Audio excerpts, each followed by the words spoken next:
Hello नमस्कार। आइए कुछ महत्वपूर्ण प्रश्नों को देखते हैं।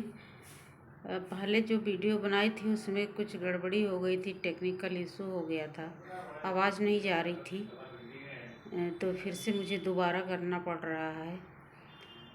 तो इसको बताते हैं, गणेश पाइन की पेंटिंग का शीर्षक क्या है? वर्ड फर्स्ट, फ्लाइंग वर्ड या word second, word and fruit. आपको बताना है, इसका उत्तर होगा क्या? Word first. बच्चे स्कल्पचर किसकी है? बच्चे जो मूर्ति शिल्प है किसने बनाई है? आपको बताना है। पीवी जानकी रमन का है, सोमनाथ होर का है, धनराज भगत का है, एस धनपाल का है। किसका है? तो यह किसका है? सोमनाथ होर का है।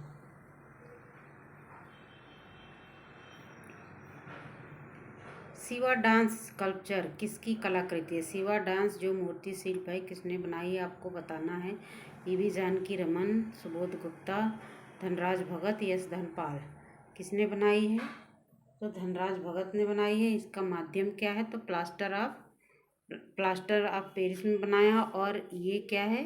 पेंट किया हुआ है। जैसे लगता है कि कांस्य में है, लेकिन कांस्य में नहीं है, प्लास्टर में है। ब्रह्मचारी पेंटिंग किसने चित्रित की थी? अपर्णा कौर, अर्पिता सिंह, नलिनी मलानी, अमृता शेरगिल। ब्रह्मचारी पेंटिंग जो है अमृता शेरगिल ने बनाई है। और किस माध्यम में बनाई है? कैनवास पर तेल रंग से बनाए हैं। स्टोन ब्रेकर पेंटिंग कुर्बे ने किस माध्यम में चित्रित किया है? स्टोन ब्रेकर जो पेंटिंग है कुर्बे ने आयल ऑन कैनवास पर, अर्थात तेल रंग से कैनवास पर चित्रित किया है।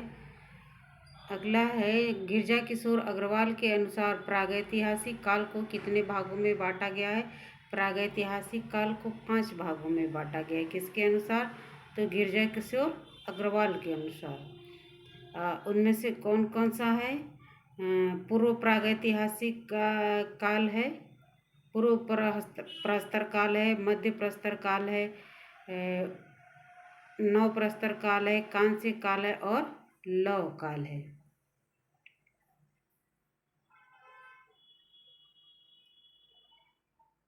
भारत में प्रागैतिहासिक काल का लगभग 1500 ईस्वी पूर्व का ताम्रपत्र की बनी पूजनीय आकृतियाँ जो भारत कला भवन वाराणसी में सुरक्षित है, कहाँ से मिली हैं?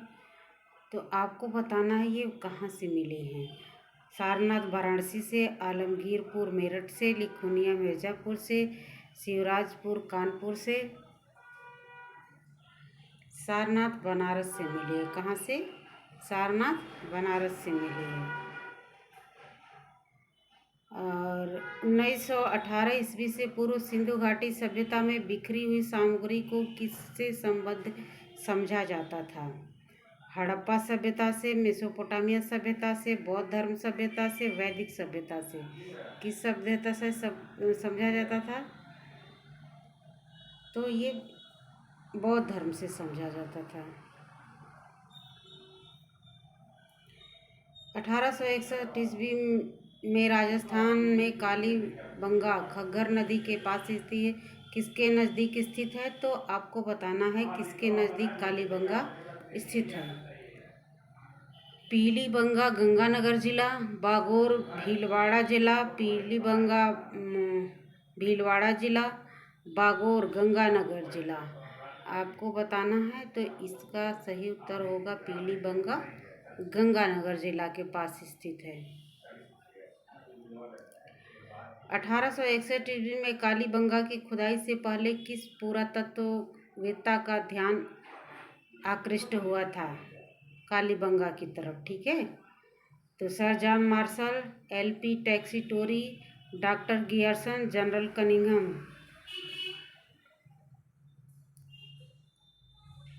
एलपी टैक्सीटोरी का ध्यान गया था। इन्होंने एक लेख लिखा था जिस कालीबंगा के ऊपर, और जिसे ले गए थे प्रकाशित कराने के लिए, लेकिन प्रकाशित कराने से मना कर दिया। किसने किया था? डॉक्टर गियर्सन ने मना कर दिया था और प्रकाशित नहीं हुआ था।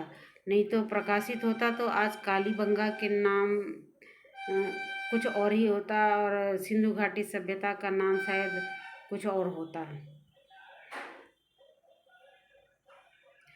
1970 में एलपी टैक्सीटोरी के कालीबंगा के खोज पत्र को प्रकाशित करने की अनुमति किसने नहीं दी थी?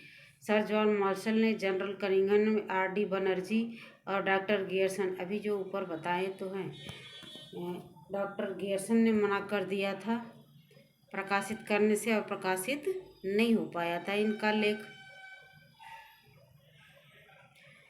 सैंधव स्थल शोक संबंधित है कहाँ से? उत्तर प्रदेश मथुरा से, आलमगीरपुर उत्तर प्रदेश से, सोनौली उत्तर प्रदेश से, मांडा उत्तर प्रदेश से। ये कहाँ से है? तो शोक मथुरा उत्तर प्रदेश में है। शोक का है मथुरा उत्तर प्रदेश में। किस सैंधव स्थल से 2 प्रकार के चित्रित पत्र मिले हैं? स्लेटी पात्र पर काले रंग से चित्रकारी की गई है, काले एवं लाल रंग के पात्र पर चित्रकारी की गई है। और ये दोनों पात्र कहाँ से मिले हैं? शोक मथुरा उत्तर प्रदेश, आलमगीरपुर उत्तर प्रदेश, सोनौली उत्तर प्रदेश, मांडा उत्तर प्रदेश।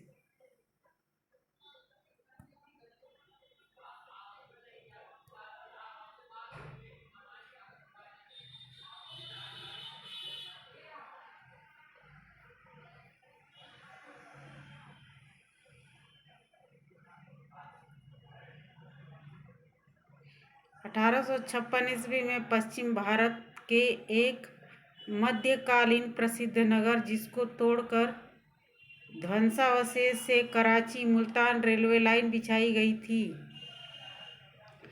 आपको बताना है वह कौन सा स्थान था जिसे तोड़ करके कराची मुल्तान रेलवे लाइन बिछाई गई। माउंट गोमरी पाकिस्तान, आलमगीरपुर उत्तर प्रदेश, सोनौली उत्तर प्रदेश, ब्राह्मणाबाद पाकिस्तान। वह स्थान था आपका ब्राह्मणाबाद पाकिस्तान, जिसे तोड़ करके वहाँ के जो ध्वंसावशेष, जो ईंट पत्थर वगैरह सब मिले थे, उनसे रेलवे लाइन बिछाई गई थी। कहाँ से कहाँ तक? कराची से मुल्तान तक। सिंधु संस्कृति को कितने चरणों में विभाजित किया गया था? सिंधु संस्कृति को कुल 4 चरणों में विभाजित किया गया था। कितने चरणों में? 4 चरणों में।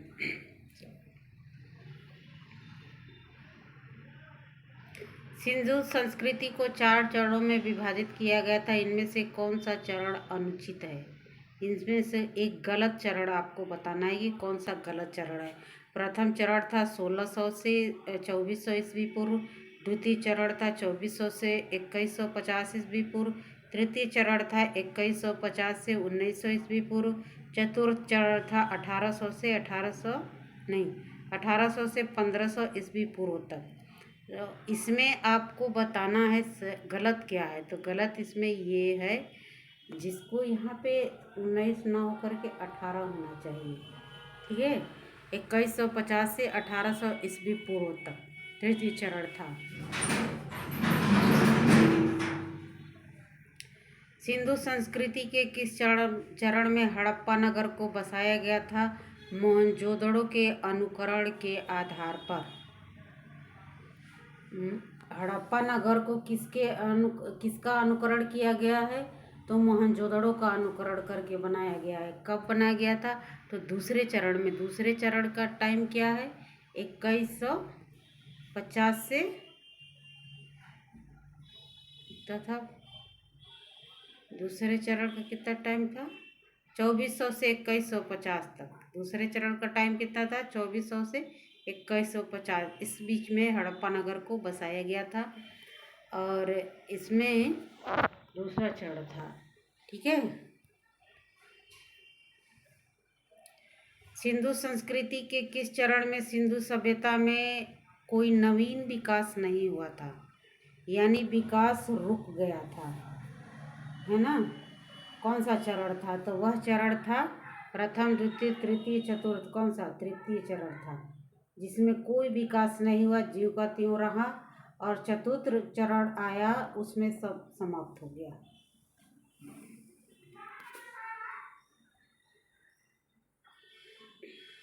सिंधु संस्कृति के किस चरण में मोहनजोदड़ो, झूकर, चहुंदड़ो आदि स्थानों का पता लगाया था? सिंधु सभ्यता का कौन सा चरण था जिसमें ये पता लगाया गया था? तो वह प्रथम चरण था। 2600 से 2400 का टाइम जो था उसमें पता लगाया था। उसका चरण कौन सा था? प्रथम। सिंधु सभ्यता का अंतिम अवशेष प्राप्त हुआ कब? 1000 ईस्वी पूर्व, 1100 ईस्वी पूर्व, 1800 ईस्वी पूर्व, 1921 ईस्वी पूर्व। तो वह टाइम था 1100 ईस्वी पूर्व अंतिम अवशेष प्राप्त हुआ था। सिंधु सभ्यता के अवस्थलों से 500, यहाँ पूछना चाहिए, ये नहीं होना चाहिए था यहाँ पे।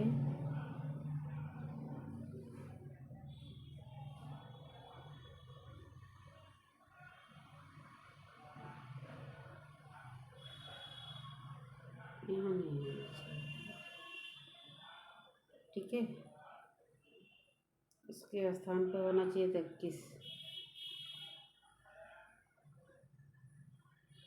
21 ईस्वी पूर्व के नमूने प्राप्त हुए हैं?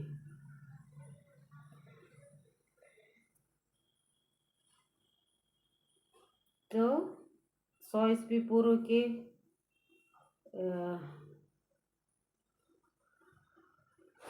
110 ईस्वी पूर्व के, 500 ईस्वी पूर्व के, 921 ईस्वी पूर्व के। तो ये 500 ईस्वी पूर्व के प्राप्त हुए थे।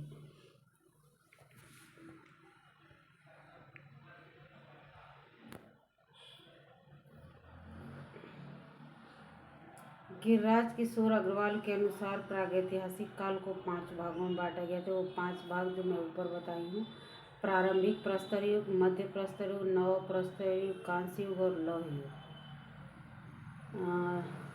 टैक्सीटोरी ने कालीबंगा का निरीक्षण के समय मोहरों तथा असमास्त्रों आदि का पता लगाया था और यह निर्धारण किया था कि यह अवशेष हड़प्पा से पूर्व संस्कृति से संबंधित है। कब लगाया था? तो 1917 में, 1920 में, 1927 में, 1932 में। तो 1917 में लगाया था। कनिष्क किसका पुत्र था? आपको बताना है कनिष्क किसका पुत्र था। अयाग कुषाण का, भीम कुषाण का, भीम कड़फिसस का, कुजुर कड़फिसस का। ये किसका पुत्र था? भीम कड़फिसस का पुत्र था और प्रतापी शासक हुआ जो बौद्ध धर्म का अनुयायी था। आज के लिए बस इतना ही। पूरा वीडियो देखने के लिए आप लोग का बहुत बहुत धन्यवाद।